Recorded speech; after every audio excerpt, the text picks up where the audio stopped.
হিন্দু পুরাণে উল্লেখিত সবচেয়ে বড় যুদ্ধগুলির মধ্যে কুরুক্ষেত্রের যুদ্ধ অন্যতম। এই সংঘর্ষে অনেক রথী মহারথী অংশগ্রহণ করেছিলেন।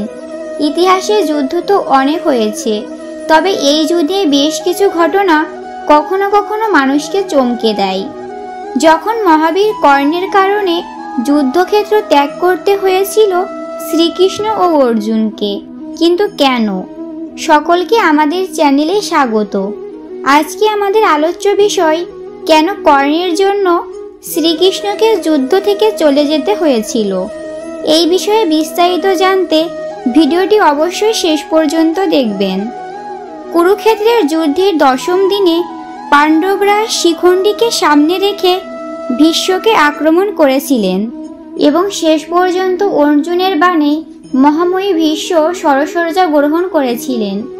এরপর যুদ্ধক্ষেত্রে প্রবেশ করেছিলেন মহাবীর কর্ণ, কারণ ভীষ্ম কখনোই এক শূদ্র পুত্রের সঙ্গে যুদ্ধক্ষেত্রে সংঘর্ষ করতে রাজি ছিল না। সে কারণে ভীষ্মের শরশয্যা নেওয়ার পর কর্ণের আগমন হয়েছিল। তিনি এসে এমন ভয়ঙ্কর যুদ্ধ শুরু করলেন যে তার সামনে কোনো সৈন্য দাঁড়াতে পারল না। পাণ্ডব শিবিরে হাহাকার উঠল। এরপরে আবার কৌরবের জয়দ্রথার ছলনায় অর্জুনের পুত্র অভিমন্যুর মৃত্যু হয়, যে কারণে অর্জুন অত্যন্ত রেগে যান।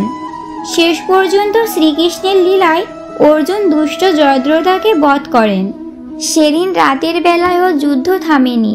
কর্ণ এবার অর্জুনকে বধ করতে দিব্য অস্ত্রের আহ্বান করতে লাগলেন।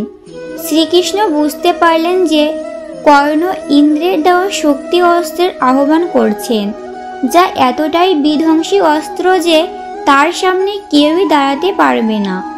তিনি তখন অর্জুনের রথকে নিয়ে দক্ষিণ দিকে রওনা দিলেন। অর্জুন অবাক হয়ে এর কারণ জানতে চাইলেন। তখন শ্রীকৃষ্ণ বললেন যে ধর্ম স্থাপনার জন্য অর্জুনের জীবিত থাকা আবশ্যক এবং তার মৃত্যু এত সহজে হতে দেওয়া যায় না। সে কারণে তিনি কর্ণের হাত থেকে তাকে রক্ষা করতে রথকে অন্য দিশায় নিয়ে এসেছেন। অর্জুন এ কথা শুনে চিন্তায় পড়লেন। তখন শ্রীকৃষ্ণ বললেন যে এই অস্ত্র থেকে রক্ষা পাওয়ার এই একটাই উপায়। এমন কোনো যোদ্ধার প্রয়োজন যে এই দিব্য অস্ত্রকে নিজের ওপর নিতে পারবে। এরপর শ্রীকৃষ্ণ অর্জুনকে নিয়ে ভীমের সাথে সাক্ষাৎ করলেন। তাদের আহ্বানে ভীমপুত্র মহাশক্তিশালী ঘটোৎকচ যুদ্ধক্ষেত্রে প্রবেশ করলেন। তার ভয়ানক আক্রমণে কৌরবপুত্র চতুর্ভুজ হয়ে পড়লেন। শেষ পর্যন্ত কর্ণ নিরুপায় হয়ে শক্তি অস্ত্র প্রয়োগ করে ঘটোৎকচকে হত্যা করলেন।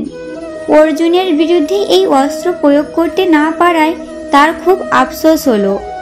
অভিমন্যুর পর ঘটোৎকচের মৃত্যুতে পাণ্ডবরা শোকে কাতর হয়ে পড়েন, কিন্তু শ্রীকৃষ্ণ তাদের বললেন যে অর্জুনের রক্ষার জন্য ঘটোৎকচের এই বলিদান অত্যন্ত আবশ্যক ছিল।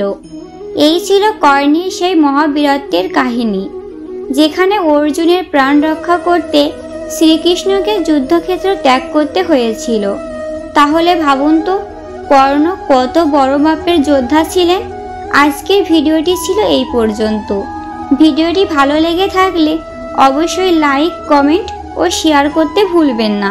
ধন্যবাদ।